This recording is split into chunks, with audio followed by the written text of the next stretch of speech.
কৃষি সম্প্রসারণ অধিদপ্তর খামারবাড়ি শেরপুর হতে এবং উপজেলা কৃষি অফিস শেরপুর সদর শেরপুর হতে আমরা এই স্কুল মাঠে বিশাল স্কুল মাঠ দেখেন আপনারা, যদি আপনাদেরকে একটু দেখাই।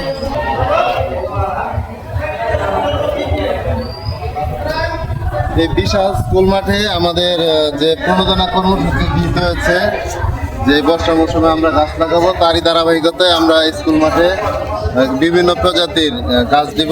সেখানে তাল গাছ আছে, নারকেল আছে, জাম আছে, বেল আছে, আরো বিভিন্ন প্রজাতির গাছ আছে। আর এখানে আমাদের স্কুলের যে প্রধান শিক্ষক আছেন উনিও আমাদের সাথে আছেন। উনিও সম্মতি প্রকাশ করেছেন যে সেও রাজি আছে এখানে গাছগুলো লাগাতে। তো আমি পরবর্তী সময় যখন আবার গাছ রোপণ করবো সেই সময় আবার ওনাদের সাথে দেখা হবে, আসবো। তো এই বিষয়ে স্কুলে যে প্রধান শিক্ষক আছেন, আমি স্যারকে কিছু অনুভূতি ব্যক্ত করার জন্য বলছি।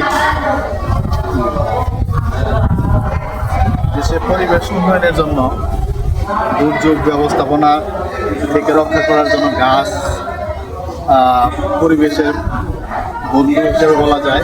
এমনকি গাছ পরিবেশকে রক্ষা করে, ঘূর্ণিঝড় থেকে রক্ষা করে। কাজে আমাদের দেশে বনায়নের অনেক প্রয়োজন। যতটুকু আছে ততটুকু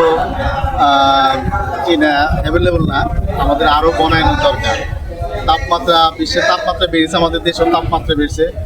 অসময়ে বৃষ্টি, আবার অসময়ে খরা, এগুলো হাত থেকে রক্ষা করলে আসলে গাছ আমাদের রোপণ করা প্রয়োজন। ধন্যবাদ। উনি যেটা বললেন, আসলে পরিবেশের যে স্বাস্থ্য সুরক্ষা বলেন, বিভিন্ন প্রাকৃতিক দুর্যোগ, আমাদের বর্তমানে যে একটা জাতীয় দুর্যোগ বজ্রপাত, এটার জন্য তাল গাছ এবং খেজুর গাছ খুব উপকারী, এবং এটা এই চর অঞ্চলের জন্য খুবই এখন মানে সময় উপযোগী একটা গাছ। তারই ধারাবাহিকতায় আমরা এই কৃষি বিভাগ থেকে বিভিন্ন প্রতিষ্ঠানে বিভিন্ন প্রজাতির গাছ দিব। আজকে এই স্কুল মাঠ থেকে আমি আপাতত বিদায় নিচ্ছি। আল্লাহ হাফেজ।